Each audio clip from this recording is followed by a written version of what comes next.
Temperatures rising in Port-au-Prince. Nobody was killed in this market blaze, but livelihoods were lost as it took the city's beleaguered fire brigade 10 hours to even respond.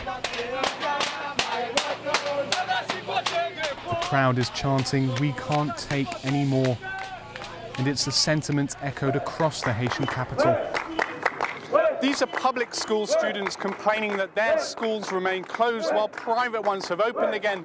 And this is just the first of several demonstrations we've heard will be taking place this week. The crowd isn't much of a security threat, but it's the kind of trend peacekeeping officials warn could snowball the longer the humanitarian crisis continues. Yes, I agree with this assessment, because longer it takes, it can develop a social movement. And it's why we try to prevent, and we try to posture to make sure that we accelerate the need of the populations. It's now been more than 3 months since the earthquake, but while aid officials acknowledge progress has been slow, the UN's announced it's reached more than 99% of the 1.5 million it says need emergency shelter. But critics say the figures don't reflect realities on the ground. I don't know whose numbers those are, but most of the people that I was working with, have been working with, they have tarps. They don't have tents. And many people have sheets. So I don't trust numbers. I don't believe numbers. They're never approximate. You have to look at the fine print, the bottom, the little asterisk. Even the UN's own monitoring team, which tracks the population of camps using GPS technology, says the total number of displaced could be much higher than reported. A discrepancy that would reduce the success rate.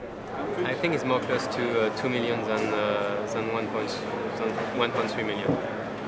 Mm-hmm. But that's also not including these small camps? Not the small camps. So it could be even higher? And it could be higher, yes. UN spokesmen deny its published numbers are misleading, but they acknowledge that it doesn't tell the whole story. In real terms, what does that figure mean, that 99%? The 99% means that we've put out enough material to cover 99% of the needs.